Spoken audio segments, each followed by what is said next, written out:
السلام عليكم ورحمة الله، مرحبا بكم في فيديو جديد. نتمنى نلقاكم هذا الفيديو في احسن الاحوال. اقترح اليوم بريوات وسيجار بدون لحوم، غادي نحضرهم معاكم بواحد الحشوه اللي رائعه، والطريقه باش غادي نلفهم بسيطه بزاف وسهله. فإلا عجبكم الفيديو ديال اليوم ما تنساونيش باللايك، ما تنساوش تشتركوا في القناه باش توصلوا بجديد الوصفات. خليكم معايا من بدايه الفيديو حتى الاخير باش ما تفوتكم حتى مرحله وفرجه ممتعه. فبالنسبه للمكونات احتاجيت هنايا 4 ديال الحبات متوسطين ديال البطاطا اللي سلقتهم مع الملح. بعد ما سلقتهم كنضيف واحد شويه ديال الملح وواحد الرشه ديال الابزار، وكنمعسهم مزيان مزيان مع بعضياتهم. بطبيعه الحال هاد العمليه كديروها والبطاطا تكون مازال سخونه هكا باش في الساعه كتعاونكم. عندي هنايا حبه ديال البصله اللي شلتها رقيقه، ممكن ديروها ممكن تستغناو عليها، بالنسبه لي انا ضروريه.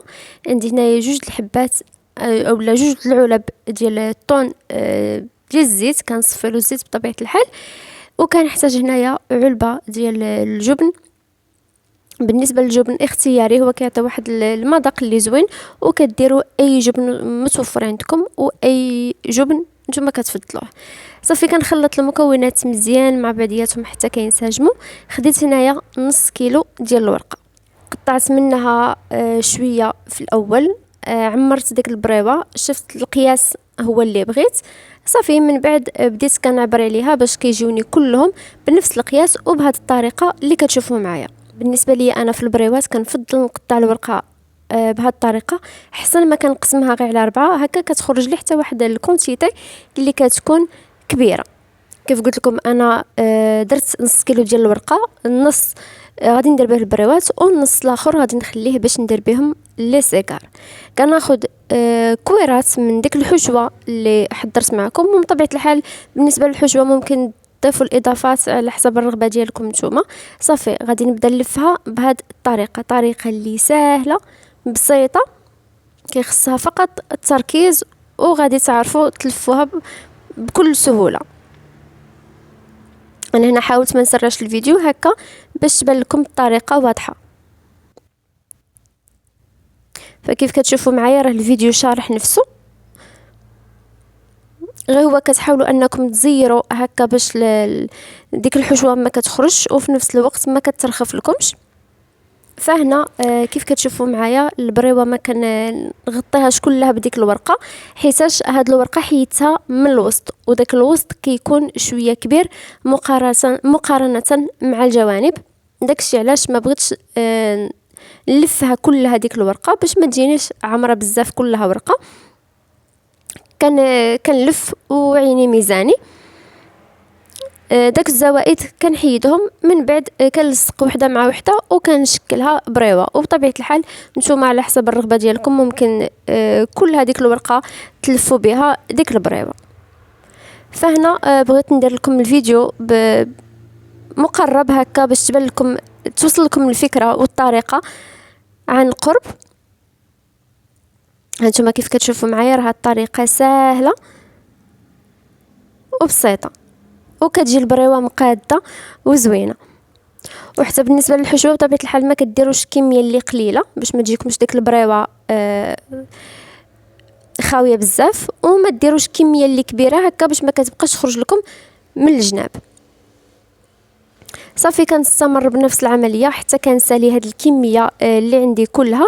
وبطبيعه الحال كل ملي كنوصل للقناه كناخذ شويه ديال الدقيق اللي خلطته مع الماء وكنلصقهم. انا هنايا المقطع كان مشالي، فبالنسبه لهاد العمليه راه ضروري هكا باش البريوات ديالكم كيلصقوا وما كيتحلوش فاش كديروهم في الزيت اولا فاش كتبغيو طيبوهم.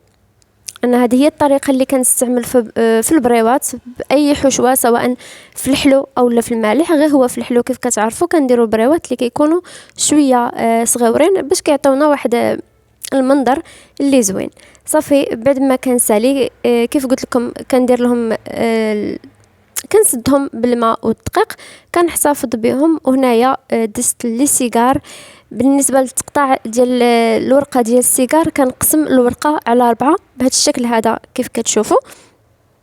كنحصل على هاد المثلثات وكنبدا نعمرهم بهذه الطريقه. حتى هي راها طريقه اللي سهله وبسيطه. انا كنحاول انني ما نسرعش الفيديو هكا باش كتبان لكم الطريقه. هنا كيف قلت لكم خديت شويه من الخليط ديال الماء والدقيق، وكنبدا نثبت به هكا لي سيجار باش ما كيتحلش. وهانتوما كيف كتشوفوا معايا كيف كتجي مقاده. ونعاود معكم واحده اخرى. كنحاول انني ديك الحشوه نشكلها على شكل سيجار هكا باش ملي كنطوي ديك الورقه كتاخذ لي الشكل ديال ديك الحشوه. صافي كنستمر بنفس العمليه حتى كنسالي. بالنسبه لهاد لي سيجار او لهاد البريوات ممكن تحتفظوا بهم في المجمد، كديرهم في شي بواط وكتحتفظوا بهم في المجمد حتى كتبغوهم. اين فوا تخرجوهم كتقليوهم مباشره. هانتوما كيف كتشوفوا انا هذه هي الكميه اللي خرج لي داك نص كيلو. احتفظت بهم ليله في المجمد ومباشره خرجتهم باش كنقليهم. نتوما الا بغيتوا تقليوهم مباشره بطبيعه الحال راه ممكن، غير الا ما كانش عندكم الوقت او لا بغيتوا تحتفظوا بهم للشهر الكريم او لا تخليوهم المهم عندكم في المجمد، فممكن كتقسموهم على حساب كل مره داك الكميه اللي غادي تبغيو طيبهم، باش ما تبقاوش كل مره تخرجوهم وتدخلوهم للفران، او لا عفوا ما تبقاوش كل مره تخرجوهم وتدخلوهم للمجمد. كتقسموهم على حساب الكميه اللي غادي تبغيو في كل مره كيف قلت لكم. صافي كتحتفظوا بهم. اين فوا كتجبدوهم مباشره كديروهم في الزيت اللي كتكون سخونه بطبيعه الحال، ما كتخليوهمش حتى كيبردوا او لا عفوا حتى كيديكونجيلاو، مباشره في الزيت. او لا ممكن ديرهم في الفران. بالنسبه لي انا كنفضل نقليهم في الزيت، وكل واحد كيبقى على حسب الرغبه ديالو. اللي بغى يديرهم في الفران كيديرهم في الفران. انا هنايا كنت غادي ندوزهم في لاشابلور في البيض وفي لاشابلور، ولكن ما كانش عندي الوقت فاضطريت انني نقليهم مباشره. حتى الا درتهم في البيض ودوزتهم في لاشابلور كيعطيو واحد المنظر اللي رائع بزاف. بعد ما كنسالي زياده على المذاق اللي في الحشوه حتى المنظر كيجي اللي كتبقى لي اكثر في ديك البريوه زوين اكثر. صافي من بعد كنديرهم في واحد راه ما كتهزش واحد الكميه كبيره ديال الزيت، وانما كميه قليله كنحاولوا اننا نتفاداوها. صافي كنستمر بنفس العمليه حتى كنقلي هاد الكميه ديال البريوات اللي عندي كلها. وكيكون هذا هو الشكل النهائي ديال اقتراح اليوم. نتمنى تنال الاستحسان ديالكم وتجربوها، فعلا كتستحق التجربه، كتجي رديده بزاف، المذاق ديالها رائع واخا المكونات بسيطه. فإلا عجبكم الفيديو ديال اليوم ما تنساونيش باللايك، ما تنساوش تشاركوا في القناه باش توصلوا بجديد الوصفات. الا جربتوا وصفه من وصفاتي ما تنساوش تصيفطوها لي على الفيسبوك او لا صفحتي على الانستغرام اللي غادي نخلي لكم روابط ديالهم في صندوق الوصف. شكرا لحسن المتابعه، نتلاقاو في فيديو جديد وفي اقتراح جديد ان شاء الله. السلام عليكم.